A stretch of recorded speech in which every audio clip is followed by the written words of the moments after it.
વિદ્યાર્થી મિત્રો, તમારા અભ્યાસક્રમમાં કુંદનિકા કાપડિયાની જેટલી પણ વાર્તાઓ અભ્યાસક્રમમાં છે તેની એક એક વાર્તા લઈને મેં વાત કરેલી છે, પણ સમગ્ર કુંદનિકા કાપડિયા એક વાર્તાકાર તરીકે એની હું આજે વાત કરીશ. ગુજરાતી વાચક જેને 7 પગલાં આકાશમાં નવલકથાથી વધારે ઓળખતો થયો તે કુંદનિકા કાપડિયાએ લખવાનો આરંભ નવલકથાથી નહોતો કર્યો, પણ ટૂંકી વાર્તાથી કર્યો હતો. 1951માં લખાયેલી એમની એક વાર્તા પ્રેમના આંસુ એ એમની પહેલી વાર્તા છે. 1951માં કુલ 5 વાર્તા સંગ્રહ કુંદનિકાબેન પાસેથી મળે છે. કુલ 104 વાર્તા એમણે લખી છે. કુંદનિકા કાપડિયા ભલે આધુનિક સમયગાળાના વાર્તાકાર છે, પણ એમણે વાર્તાઓ પરંપરાગત શૈલીએ લખી છે. કુંદનિકાબેને સર્જક તરીકે જેમનો પ્રભાવ ઝીલ્યો છે એ ધૂમકેતુ, શરદબાબુ, રવિન્દ્રનાથ ટાગોર, વી.સ. ખાંડેકર પણ પરંપરાગત શૈલીએ લખનારા સર્જકો જ હતા. કુંદનિકાબેને એક જગ્યાએ લખ્યું છે કે પરંપરા કે પ્રયોગશીલતા, મને એવો પ્રશ્ન કદી થતો નથી. હેતુપૂર્વક, આયાસપૂર્વક મેં કદી કોઈ વાર્તા રીતિ શોધી નથી.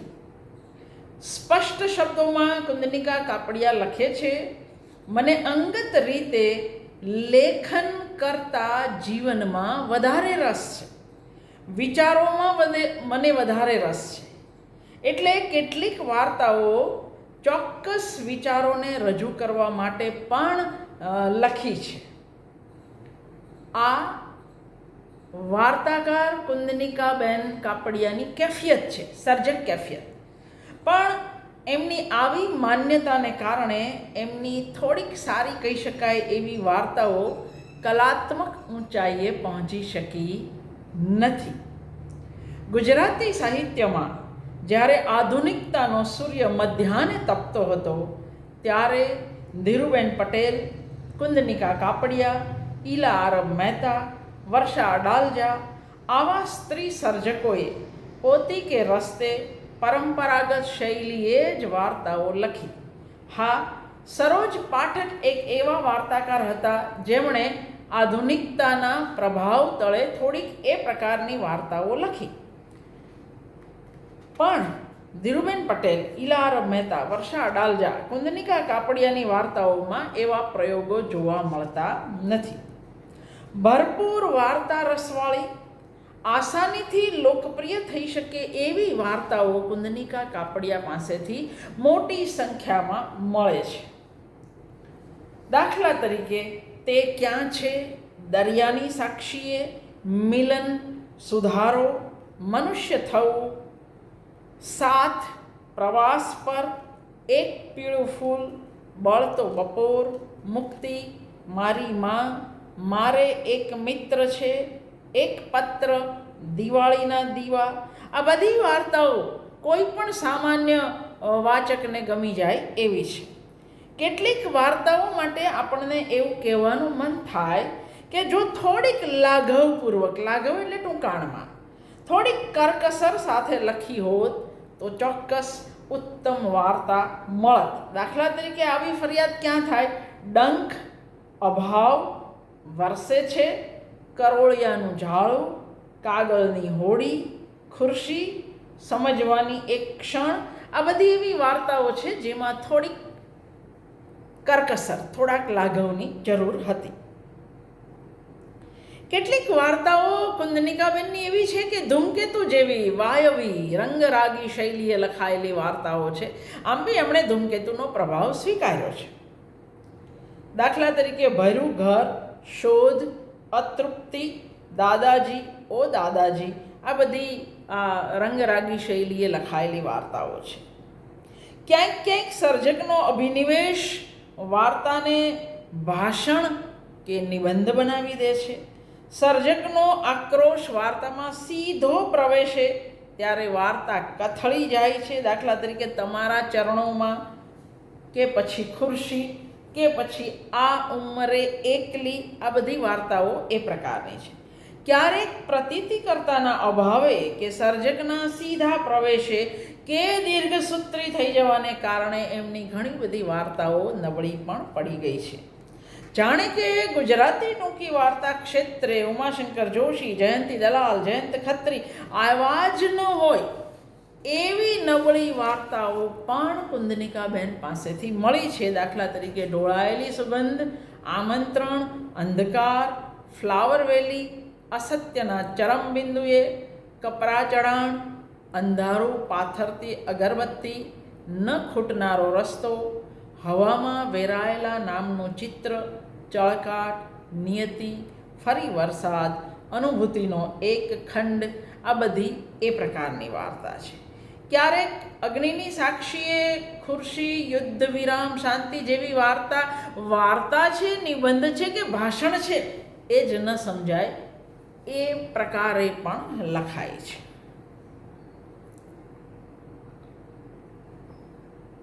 સાત પગલા આકાશમાં નવલકથા લખાઈ 1984માં, પણ એના બીજ જેમાં પડેલા હોય એવી ઘણી વાર્તાઓ કુંદનિકા કાપડિયા પાસેથી 1960 પછી આપણને મળી છે.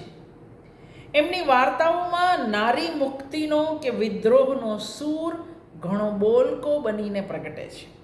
સમસ્યાનું તાર સ્વરે થયેલું કથન અને ભાષણ લાગે તેવો સર્જક પ્રવેશ એમની ઘણી બધી વાર્તાઓને કલાત્મક ઊંચાઈએ પહોંચવા દેતો નથી. જ્યાં સર્જક સંયત સૂર રાખી શક્યા છે ત્યાં વાર્તા નિપજી પણ છે. એમની વાર્તાઓમાં માત્ર સમસ્યા, અન્યાય કે શોષણના ચિત્રો નથી, પણ એમાંથી બહાર આવવા મથતી, પુરુષની સત્તાનો વિરોધ કરતી, જરૂર પડે પુરુષ સત્તાની સામે માથું ઊંચકતી સ્ત્રીઓ કુંદનિકા કાપડિયાની વાર્તાઓમાં વધારે જોવા મળે છે.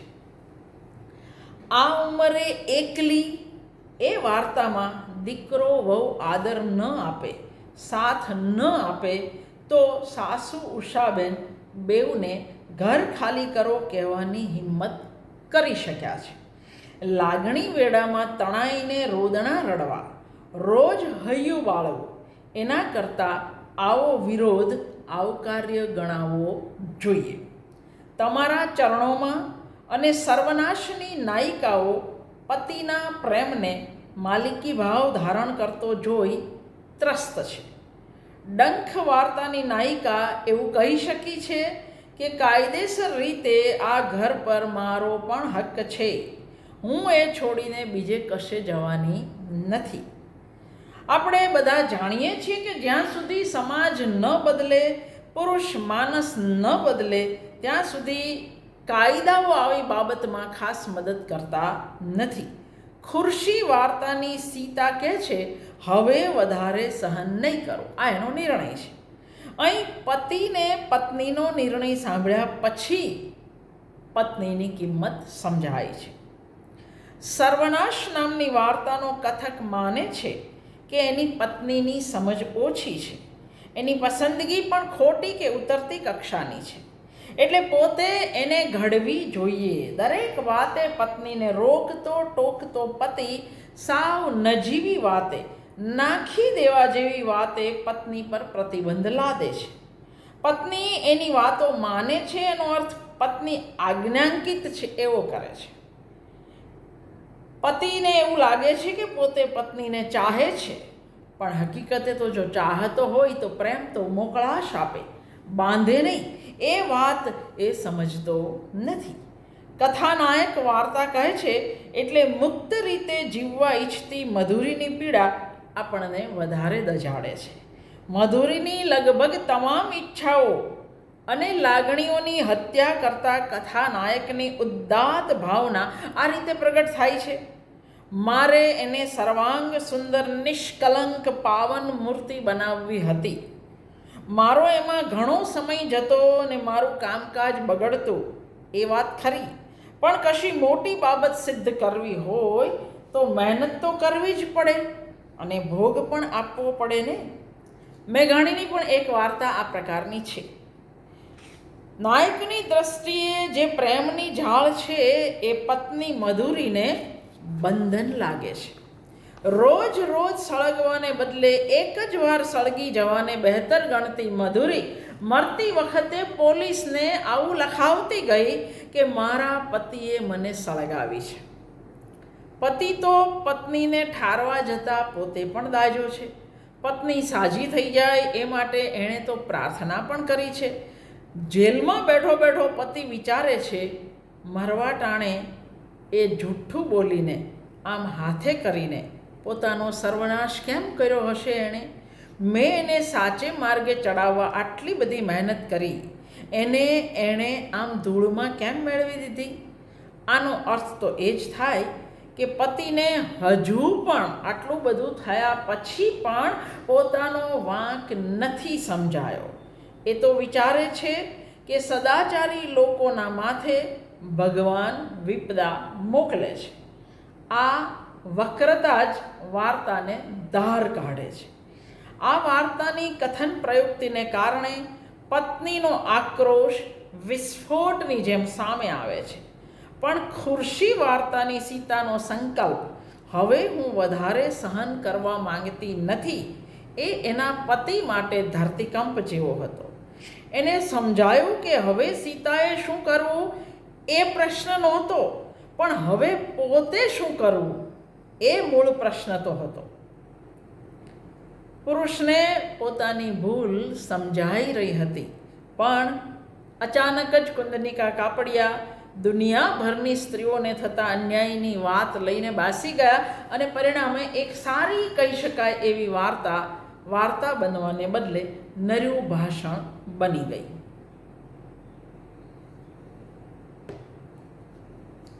તમારા ચરણોમાં એ વાર્તા સર્વનાશ જેવી જ વાર્તા છે. અહીં પણ અતિશય પ્રેમાળ પતિ પત્ની પાસે પોતાને ગમે એવું જ કરાવે છે. પત્નીને ધીમે ધીમે સ્નેહનું આ ચક્ર સમજાય છે.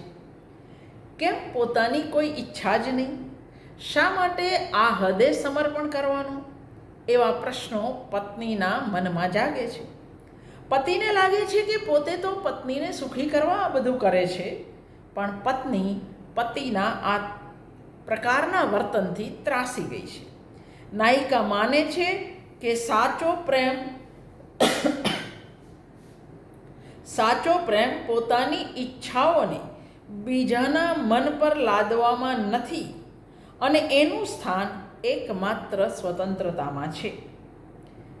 એને પ્રશ્ન થાય છે, શ્રેષ્ઠ આદર્શ એકત્વનો સ્વીકારવામાં આવ્યો છે તો એ એકત્વમાં સ્ત્રીના અસ્તિત્વને જ શા માટે મિટાવી દઈને પુરુષના અસ્તિત્વમાં ભળી જવાનું કહેવામાં આવે છે? પુરુષના અસ્તિત્વનું એટલું મહત્ત્વ છે તો સ્ત્રીના સ્ત્રીત્વનું કેમ કશે મહત્ત્વ નથી?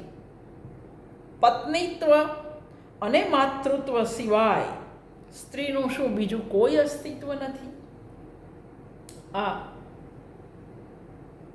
આ નાયિકા તમારા ચરણોમાં, એની નાયિકાનો આ પ્રશ્ન છે. ઘર છોડીને જતી નાયિકા પત્ર લખતી જાય છે, કદી પાછી નહીં આવું અને તમારી હતી તે. શીલાનો આ ગૃહત્યાગ સર્વનાશની નાયિકાની આત્મહત્યા કરતાં વધારે સારું પગલું લાગે. પતિના નકારાત્મક પાસા બતાવ્યા વગર પણ સ્ત્રીનું સ્વાતંત્ર્ય જોખમાતું બતાવી શકતી આ વાર્તા ભાષણમાં સરી ગઈ એટલે નબળી થઈ, નહીતર વધારે સારી થાત.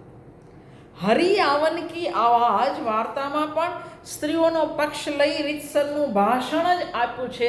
એને પરિણામે વાર્તા નહીં રહેતા નિબંધ થઈ ગઈ છે. આ વાર્તામાં જે કંઈ કહેવાયું છે એ ખરેખર કુંદનિકા કાપડિયા માટે સાચું છે. એની અંદર કહેવાયું છે, મારું હૃદય કરુણાથી ઉભરાય છે. મારી કથાના પાત્રો માટે હું રોજ રાતે આંસુ વહાવું છું. વિવેચકો કહે છે મારામાં તટસ્થતા નથી. વધુ પડતી ઉર્મિલતા છે. અતિશય ઉર્મિલતા એટલે આ જે વાર્તાની નાયિકા કે છે તે હકીકતે વાર્તાકાર કુંદનિકા કાપડિયાની ખરેખર મર્યાદા છે. અતિશય ઉર્મિલતા કુંદનિકાબેનની કેટલીક સારી બની શકે એવી વાર્તાઓને કાં ભાષણ કાં નિબંધ બનાવી દે છે. વાર્તા તો હરગીઝ રહેવા દેતી નથી. દાખલા તરીકે ખુરશી, હરિયાવન કી આવાજ, તમારા ચરણોમાં, અગ્નિની સાક્ષીએ, પસંદગી વગેરે. હંમેશા પતિ કહે તેમ કરનારી સ્ત્રી અચાનક એક દિવસ જાગી ઉઠે પોતી કા સત્વ માટે તો એ વાત અવકાશ વાર્તા બહુ સરસ રીતે કહે છે. અપૂર્વ પ્રોફેસર છે. એની પત્ની પૂર્વી સરસ રસોઈ કરે, સરસ રીતે ઘર સંભાળે અને સાથે બહારના બધા કામ પણ પૂર્વી જ કરે. બેંક, શેર બજાર, બધું. એ અપૂર્વની પત્ની છે, સેક્રેટરી છે, મિત્ર છે, બધું જ. અપૂર્વ વગર કહે કોઈને પણ જમવા લઈ આવે, પૂર્વીના વખાણ પણ કરે. એક દિવસ પૂર્વી વિચારે ચડી જાતને પૂછે છે, જિંદગીમાં મારે શું કોઈના સેક્રેટરી થવું હતું? મારા વિશેની કલ્પના સરસ મહેમાન ગતિ કરી શકનાર એક કુશળ રસોઈણની હતી. હું શું છું ને મારા શિખર ક્યાં છે? મારા સપનામાં શાના ફૂલ ખીલે છે? મારા જીવનની સાર્થકતા મને કયા કામમાંથી મળવાની છે? પૂર્વી જે કામ કરે છે એમાં એને ગમે એવા કેટલા કામ? પતિ પોતાનો સેક્રેટરી છે ખરો, એ પોતાના કામ પણ નથી કરતો તો પત્નીના કામ કરવાની તો વાત જ બહુ દૂર રહી ગઈ.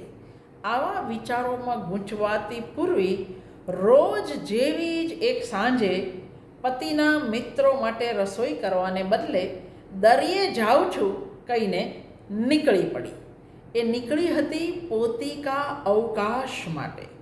જે સમય અવકાશ માત્ર પોતાનો જ હોય એના માટે. વાર્તા ભલે અહીં પૂરી થાય, પણ આવો પોતિકો અવકાશ મેળવવા તરફ ડગ માંડતી સ્ત્રીની સફર સહેલી નથી હોતી એ હું અને તમે સૌ જાણીએ છીએ.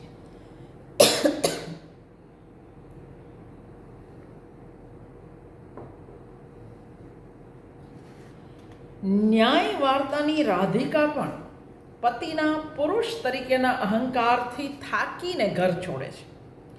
સ્વતંત્ર મિજાજની રાધિકાએ લગ્ન પહેલાં શ્યામ પાસે કબૂલ કરાવડાવેલો કે હું સ્વમાન ભંગ કદી સહન નહીં કરું. હું એવા પુરુષને પરણવા માંગતી હતી જે સ્ત્રીના સ્વતંત્ર વ્યક્તિત્વનો સ્વીકાર કરે. રાધિકાના વિચારોને સંપૂર્ણ સમર્થન આપતા શ્યામે કહેલું, હું પણ માનું છું કે સ્ત્રીને પાછળ રાખીને હિન્દુ સમાજે ઘણું મોટું પાપ કર્યું છે. જીવનનું સર્જન કરવામાં, જીવનને સંવર્ધનમાં, નિભાવવામાં સ્ત્રી પુરુષ બંનેની સરખી જરૂર પડે છે. પછી એક કરતાં બીજું ઊંચું કે નીચું એવો સવાલ જ રહેતો નથી. આ કોણ કહે છે? શ્યામ. લગ્ન પછી થોડા દિવસ બધું બરાબર ચાલે છે, પણ ધીરે ધીરે પ્રશ્નો શરૂ થાય છે. શ્યામના કહેવાથી રાધિકાએ નોકરી નહીં સ્વીકારવાનું નક્કી કર્યું હતું, પણ હવે શ્યામ ઘરકામને કોઈ મહત્ત્વ આપતો નથી. હજી રસોઈ નથી થઈ, મોડું કેમ થયું એવા પ્રશ્નોના જવાબમાં રાધિકાએ પૂછ્યું, તારે મોડું નથી થતું? જવાબમાં શ્યામ કહે છે, મારી વાત જુદી છે. ધીરે ધીરે બંને વચ્ચેની આ તિરાડ પહોળી થતી જાય છે. રાજકારણની ચર્ચામાં પોતાનો મત જાહેર કરતી રાધિકાને ચૂપ કરાવતો શ્યામ બરાડો પાડીને કહે છે, તને શું ખબર પડે? જવાબમાં રાધિકા કહે છે, તને ખબર પડે કારણ કે તું પુરુષ છે નહીં? ઘર છોડવા આવું કે એટલે શ્યામ રાધિકાને તમાચો મારે. તું પુરુષ છે એટલે તને બધી ખબર પડે? જવાબમાં તમાચો. ઘર છોડવાનો નિર્ણય કરતી રાધિકાને વસ્તુઓ સમેટતી વખતે દાંપત્ય જીવનની મધુર ક્ષણો ચોક્કસ યાદ આવે છે. પોતા વગર શ્યામ શું કરશે એવો વિચાર પણ આવે છે. પણ ઘરમાં પ્રવેશતા શ્યામને તો જાણે કાલની ઘટના યાદ સુદ્ધા ન હોય એમ એ ફરી તાડુકે છે. અને રાધિકા મનોમન વિચારે છે, કેટલાક લોકો ક્ષમા કે પ્રેમને લાયક હોતા જ નથી અને એ ઘર છોડી જાય છે. સાવ ઝીણી ઝીણી નજીવી વાતોમાં પુરુષનો અહમ અને સ્વમાન માટેની સ્ત્રીની સભાનતા અહીં આ વાર્તામાં દાંપત્યને વિચ્છેદ સુધી પહોંચાડે છે. સંપૂર્ણ સુંદર પળે એ સ્ત્રીના વ્યક્તિત્વની ગરિમા પ્રગટ કરતી વાર્તા છે.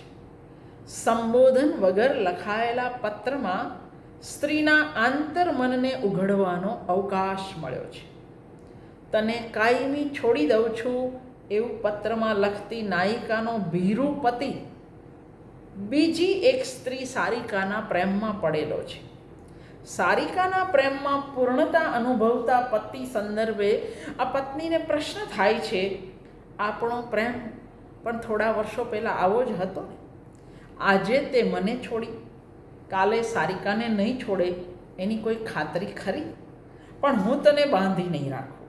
હું એવું કરું તો મારા ગૌરવથી નીચે ઉતરું.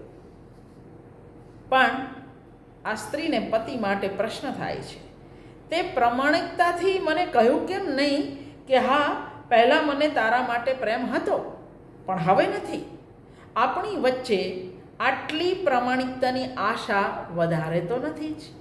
પણ જો તને મારા માટે કદી પ્રેમ હતો જ નહીં એવું લાગતું હોય તો તને વળગી રહેવું એ તો ક્રૂરતા કહેવાય. એટલે તને કાયમી છોડું છું એવું લખતી આ સંપૂર્ણ સુંદર પળે વાર્તાની નાયિકા, એની સ્વસ્થતા, એની ગરિમા આપણને ગમી જાય છે. પ્રતિશોધ એક નોખા મિજાજની સ્ત્રીની વાત કરે છે. આકાશે લગ્નની પ્રથમ રાતે અચીરાને કહેલું, આપણે પછી, પહેલાં ઘરના, આપણે તો છીએ જ. અને અચીરાએ આકાશની વાતને એવી તો અમલમાં મૂકી કે નણંદો, દિયર, સાસુ એ બધા અચીરાના વખાણ કરતા થાકતા નથી. માત્ર આકાશ માટે જ અચીરા પાસે કોઈ અવકાશ નથી. અધર્સ ફર્સ્ટ એને અચીરાએ એટલી હદે અમલમાં મૂક્યું કે ખુદ આકાશ અચીરા માટે ગૌણ બની ગયો. સર્જકે આ વાર્તામાં આકાશની મૂંઝવણની વાત કરી છે. અચીરાનો હકીકતે આ મૂંગો પ્રતિશોધ છે. એને પીડતો તો હશે જ, પણ અચીરા આકાશને પોતાની પીડાની ગંધ સુદ્ધા આવવા દેતી નથી. કુંદનિકા કાપડિયાની વાર્તાઓમાં સ્ત્રીના જીવનના અનેક પ્રકારના પ્રશ્નોની વાત છે. આ ઉંમરે એકલી વાર્તા આમ તો ઘરની કહાણી જેવી છે. સાસુને કોઈ પણ રીતે પતિથી ઘરથી દૂર કરવાના પેંતરા ભરતી વહુઓમાંથી એક વહુ એટલે આ વાર્તાની ડિમ્પલ. મોઢે મીઠી રહી એ સાસુને ખૂણે બેસાડી શકી છે, પણ ઉષાબેન હજુ કડે ધડે છે, પહોંચી વળે એવા છે. દીકરાને પણ વહુનો થઈ ગયેલો જોઈ ઉષાબેન એક નિર્ણય જાહેર કરતા કહે છે, હું ગામ રહેવા જઈશ. દીકરો વહુ તરત જ પૈસા નથીનું બહાનું આગળ ધરે છે. જવાબમાં ઉષાબેન કહે છે, તો આ ઘર ખાલી કરો. આ ઘર મારા નામે છે અને હું હજી એકલી રહી શકું એમ છું. આવી ઉષાબેન જેવી થોડીક વધારે સાસુઓની સમાજને જરૂર છે. તો જ ડિમ્પલ જેવી સ્વાર્થી સ્વકેન્દ્રી વહુઓના ફટકેલા મગજ ઠેકાણે આવે અને વૃદ્ધાશ્રમોમાં થોડીક વૃદ્ધ સ્ત્રીઓ ઓછી જાય.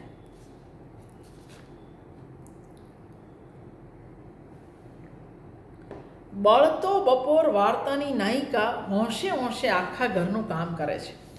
બધા માટે ઘસાતી આ ગૃહિણી માત્ર 2 શબ્દો વખાણના ઈચ્છે છે, પણ એને ભાગે આવે છે કેવળ ઉપેક્ષા, અવમાનના.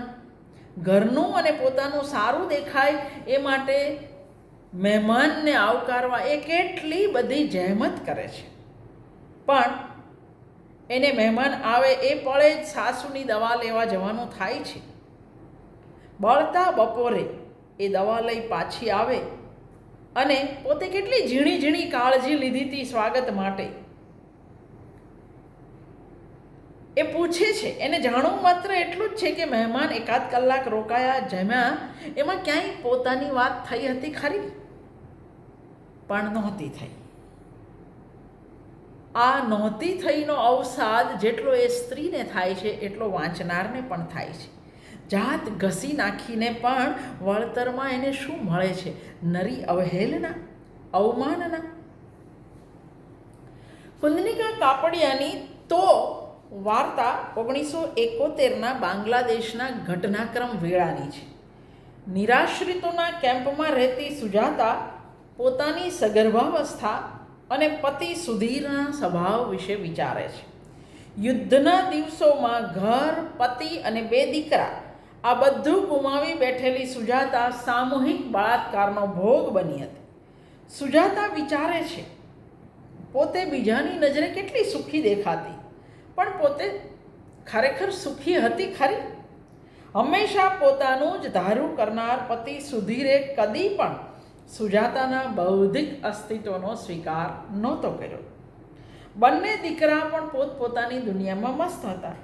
સુજાતાને કાયમ થતું કે એક દીકરી હોય તો કેવું સારું. નિરાશ્રિતોની છાવણીમાં ઝૂંપડામાં રહેતા સામેની ઝૂંપડીમાં હુસેન નામનો માણસ એની સગર્ભા પત્નીને સ્વીકારવાની ના પાડે છે. આ બાળક મારું નથી.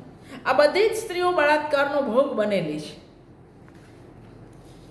આ ક્ષણે સુજાતાને વિચાર આવે છે કે સુધીરે શું કર્યું હોત જો એ હોત તો. સ્ત્રીના માતાના રૂપને પૂજતો સમાજ બળાત્કારનો ભોગ બની માં બનતી સ્ત્રીને હંમેશા તિરસ્કારતો આવ્યો છે. જે ટોળા સામે પતિ કશું ન કરી શક્યો તેની સામે એકલી સ્ત્રી શું કરી શકે? આમાં સ્ત્રીનો તો કોઈ વાંક હતો નહીં. સમાજ આ જાણે છે છતાં પણ બળાત્કારના ભોગે સગર્ભા થતી સ્ત્રીને એ હળધૂત કરે છે. આપણા સમાજમાં સુજાતાના વર જેવા સુધીરોની સંખ્યા જ વધારે છે. પહેલાં અપહરણ, પછી સામૂહિક બળાત્કાર, પછી મહિનાઓ સુધી કેમ્પમાં રહેનારી આ સ્ત્રીઓના મન પર કેવી વીતી હશે? એમણે શું નહીં વેઠ્યું હોય એવો વિચાર કોઈ નથી કરતો. માંડ પોતાના દેશની ધરતી પર પહોંચે ત્યારે ઘરના લોકો તિરસ્કાર કરવા માટે તૈયાર છે. આવું 1947માં પણ થયું, 1971માં પણ થયું. બળાત્કારના બીજનું શું કરવું? એક બાજુ આ બાળક સુજાતાને પેલી ભયાનક ઘૃણાસ્પદ ઘટના અને પેલા નરાધમોની યાદ અપાવે છે, તો બીજી બાજુ પોતાના જ અંગમાં પોષાતું આ બાળક ધારો કે દીકરી હોય તો? સુજાતા માટે આ તો બહુ અઘરો છે. એ નિર્ણય લઈ શકતી નથી. પતિએ પોતાના વ્યક્તિત્વને કદી સ્વીકાર્યું નહોતું. પોતે કાયમ ઈચ્છેલી દીકરીનું સપનું આ રીતે પૂરું થતું હોય તો? સુજાતા પાસે એક તો નથી, એકથી વધારે તો છે, અને જવાબ એકેય તોનો નથી. જ્યાં સ્ત્રીની સમસ્યાઓ કે શોષણ કેન્દ્રમાં ન હોય એવી બીજી 2-4 વાર્તાઓની વાત પણ થઈ શકે. એમાં સૌથી સુંદર વાર્તા છે જવા દઈશું તમને. જવા દઈશું તમને વાર્તાના મૃત્યુ પથારીએ પડેલ વૃદ્ધાએ એટલું સરસ વાંચ્યું, વિચાર્યું છે, એટલી સુંદર અને સભર જિંદગી જીવ્યા છે કે સારવાર માટે હાજર સ્વજનોની દેખીતી ઔપચારિકતા એમને એકલતાનો અનુભવ કરાવે છે.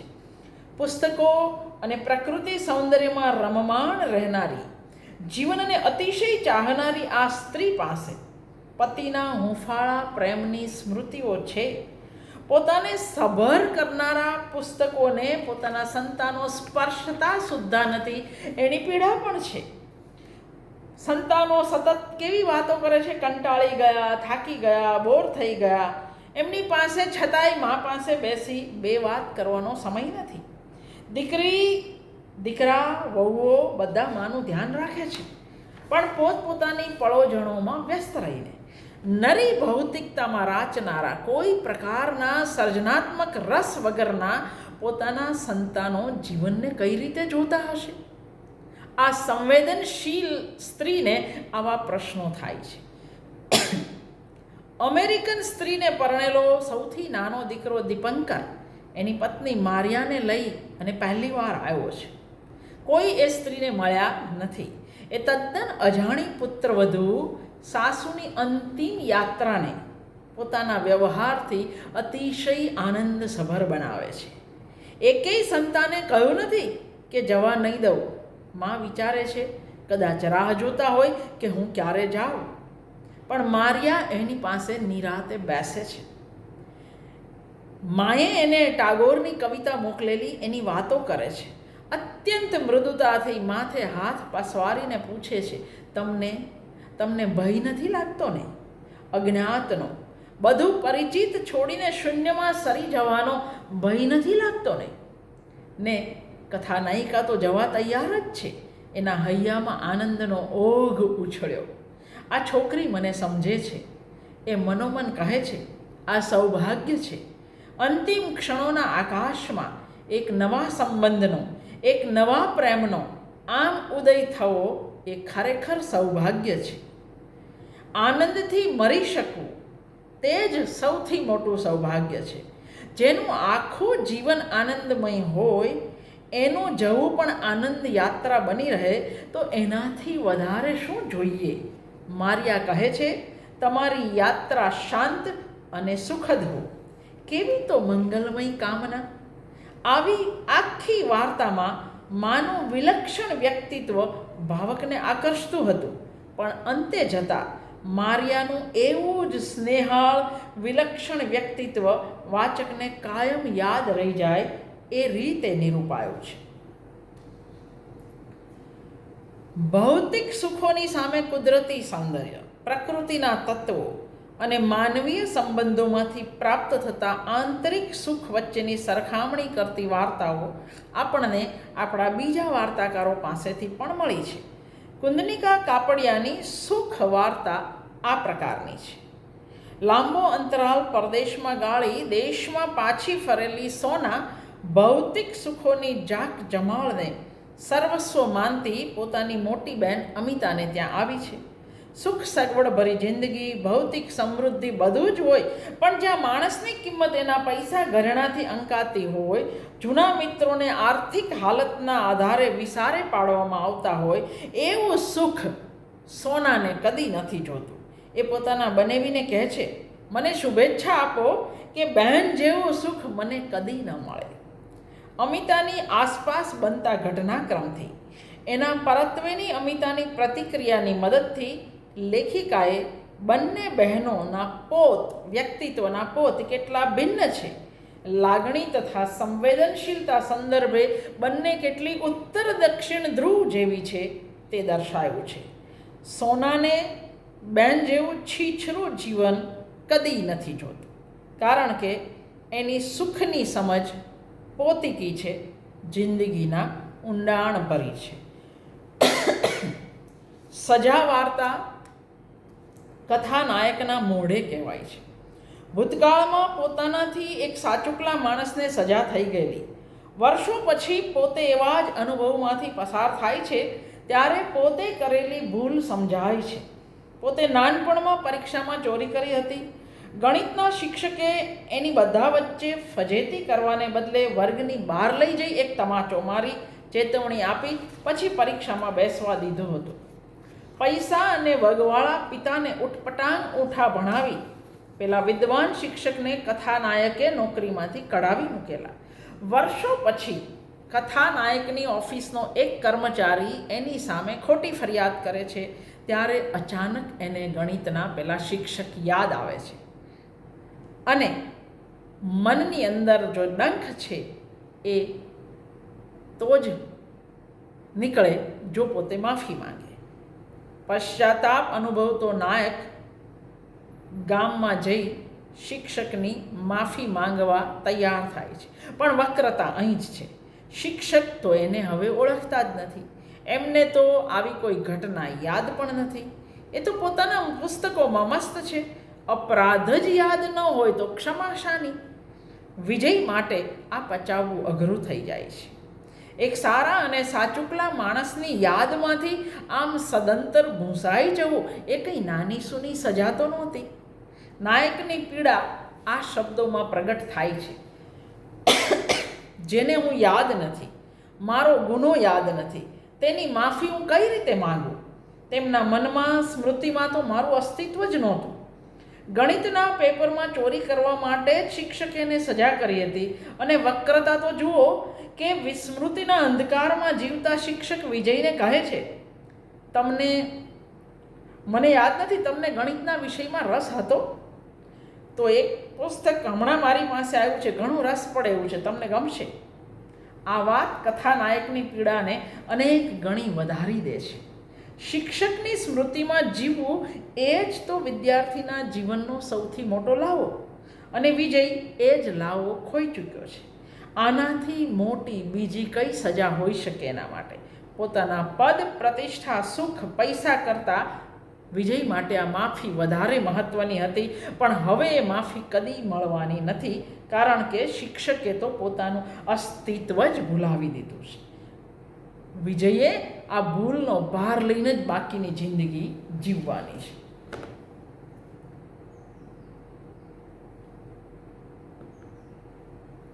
આવો જ પશ્ચાતાપ, આવો જ અનુભવ પુનરાગમન વાર્તાના મહેન્દ્રનો પણ છે. કારણ કે જેની માફી માંગવા એ ગયો છે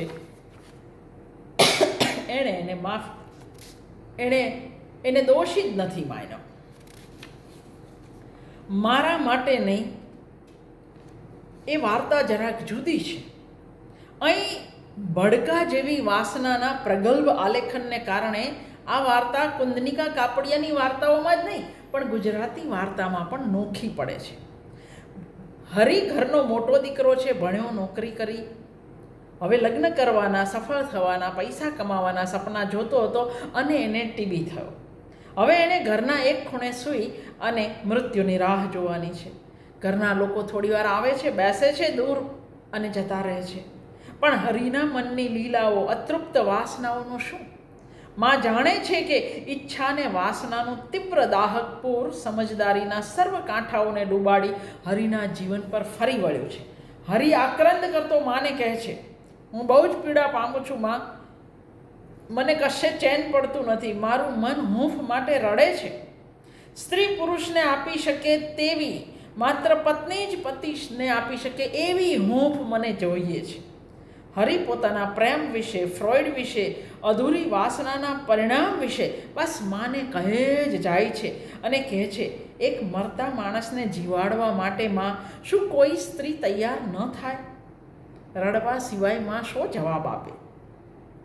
અને એવામાં એના નાના ભાઈ જ્યોતિન્દ્રના લગ્ન લેવાયા. પરિણામે હરિની પીડા અનેક ગણી વધી ગઈ. મને જ શા માટે આવો રોગ? એ પૂછે છે માને, મરવા પડેલા માણસનો તરફડાટ તું જાણે છે? તું એકવાર એને અંદર લઈ આવ, મારે એને જોવી છે. કેટલા બધા સમયથી મેં જુવાન સ્ત્રીનું મોઢું જ નથી જોયું. માં દીકરાની આટલી નાની ઈચ્છા પૂરી કરતાં પણ ડરે છે. હરિના રૂમમાં પ્રવેશતી નવવધૂને સ્તબ્ધ થઈને જોઈ રહેલા હરિના મનમાં ખળભળાટ મચે છે. એનું રૂપ, એની કોમળતા જોઈ હરિ વિચારે છે, સ્ત્રી શું આવી હોય? આવી ફૂલ જેવી? એણે પોતાના કાળા પડી ગયેલા પાતળા હાથ, પીળા નખ સામે નજર નાખી. આવું જ કાળું હૃદય, એની અંદર આગના ભડકા, યાતના, ચીસો, એમાં શું કોઈ ફૂલને હોમી દેવાય? એને હવે સત્ય સમજાઈ ગયું.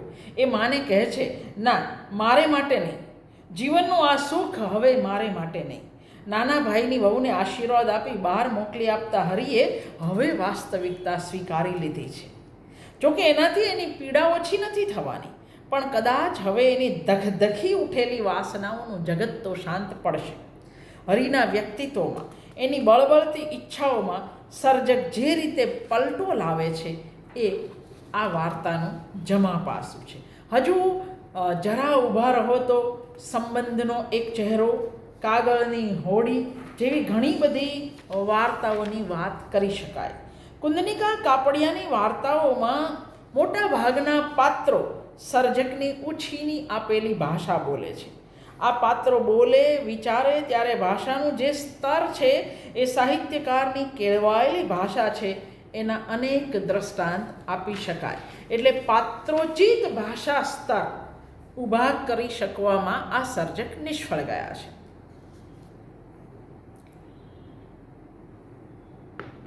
પણ આપણે એવું કહી શકીએ કે જે સમયગાળામાં ગુજરાતી ટૂંકી વાર્તા જીવનની રોજે રોજની સમસ્યાઓથી દૂર જઈ રહી હતી ત્યારે કુંદનિકા કાપડિયાએ સ્ત્રીના જીવનની સમસ્યાઓને વિશેષ આલેખી. રોજિંદી જિંદગીમાં દરેક પ્રકારના અપમાન અવમાનના સહન કરીને જીવે જતી સ્ત્રીઓ એમની વાર્તાઓમાં લગભગ ગેરહાજર છે. ગૃહિણી તરીકે જીવતી સ્ત્રી પણ બસ બહુ થયું હવે નહીંનો ફૂંફાડો મારી શકે છે અને ઘર ગૃહસ્થી છોડીને જઈ શકે છે. પોતાના સ્વત્વ માટે નિર્ણય લેતી આ સ્ત્રીઓએ આવનારી કાલની કે સમાજ શું કહેશે એની બિલકુલ ફિકર કરી નથી. આ સ્ત્રીઓ પર પુરુષોને પ્રશ્નો પૂછે છે. આજે સવારે વાર્તાની નાયિકા પતિને પૂછે છે, વર્ષોથી સદીઓથી સ્ત્રીઓને પુરુષો આ જ દંડ દેતા અન્યાય કરતા આવ્યા છે. અમારી પ્રસન્નતા જોઈએ છે, પણ અમે શી રીતે પ્રસન્ન બનીએ એ માટે પ્રયાસ કરવાની મહેનત તમે કદી લીધી છે? તમારા ચરણોમાં વાર્તાની શીલાનો પ્રશ્ન પણ આ જ છે. પત્નીત્વ અને માતૃત્વ સિવાય સ્ત્રીનું બીજું એકે અસ્તિત્વ નથી. ઘર છોડતી શીલા કહે છે, તમારી પત્ની છું, છતાં હું એક વ્યક્તિ પણ છું.